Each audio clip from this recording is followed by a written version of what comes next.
Kalau para warga yang budiman, semoga kalian selalu sehat dan tetap selamat. Kita sering mendengar istilah keputusan bisnis itu bukan semata soal angka, data, dan fakta, tetapi juga perkara etika. Nah, di video ini saya akan bahas 3 studi kasus dari soal ujian tengah semester mata kuliah akuntansi biaya dan manajemen. Kita akan lihat bagaimana angka, data, dan fakta berbicara, namun etika tetap harus dijaga. Bayangkan sebuah perusahaan bernama Award Plus yang biasanya memproduksi 7.500 medali dari kapasitas maksimal 10.000 produksi medali. Suatu hari, Award Plus mendapat tawaran untuk memproduksi 2.500 medali dengan harga 115 per medalinya.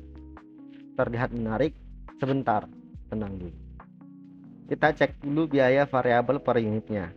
Nah, untuk biaya bahan baku produksi, tenaga kerja, dan manufaktur totalnya $1.725.000 dibagi 7.500 unit medali yang biasanya diproduksi. Jadi $230 per medali adalah harga per unitnya dari 7.500 unit medali yang biasanya diproduksi. Artinya apa? Artinya kalau pesan yang diterima oleh Award Plus, mereka menjual di bawah biaya produksi. Hitungan rugi per unitnya ialah 230 dikurang 115 sama dengan 115. Lalu total kerugiannya adalah 115 dikali 2.500 medali yang ditawarkan untuk diproduksi. Hasilnya adalah $287.500. Perumpamaannya, ini bukan sekedar harga murah, tetapi penawaran yang buntu. Pertimbangan lain, kapasitas masih ada, jadi masih bisa dikerjakan. Biaya tambahan, ada biaya marketing tambahan. Etika, nah ini bagian penting. Kok bisa pengawas keuangan mengarahkan vendor untuk mengambil bahan baku dari kerabatnya?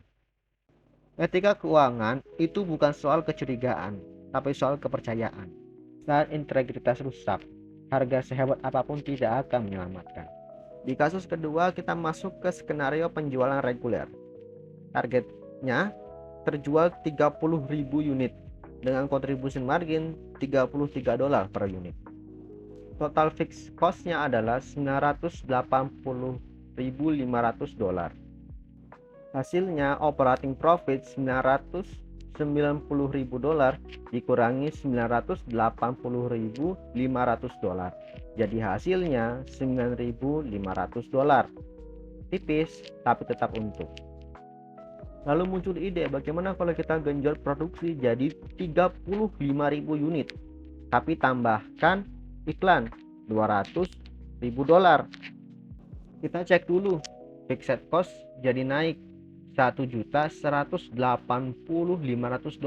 dari sebelumnya $180.500 bertambah 200.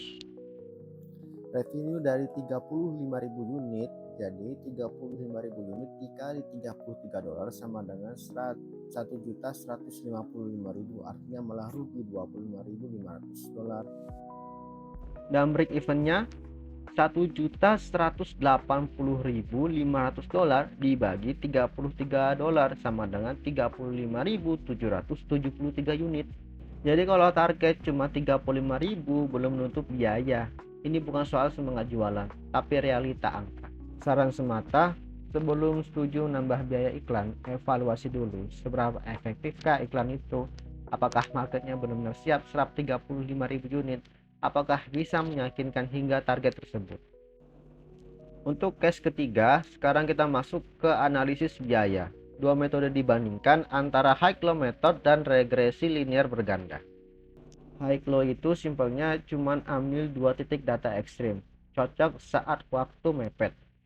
Tapi regresi linear berganda jauh lebih akurat. Modelnya bisa jadi seperti cost sama dengan 900 ditambah 0,50 square feet ditambah 110 extra opening. Kenapa ini penting? Karena regresi mempertimbangkan semua data, bukan hanya 2 titik. Jadi hasilnya lebih representatif. Bisa bantu prediksi biaya dengan akurasi tinggi. Kalau nilai R kuadratnya tinggi, misalnya di atas 0,80, itu tandanya modalnya kuat untuk pengambilan keputusan biaya yang presisi gunakan regresi.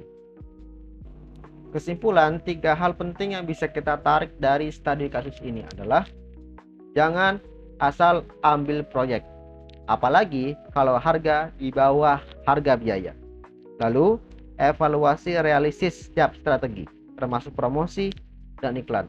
Lalu yang terakhir, gunakan analisis data yang akurat, jangan terpaku pada metode cepat tapi kurang presisi.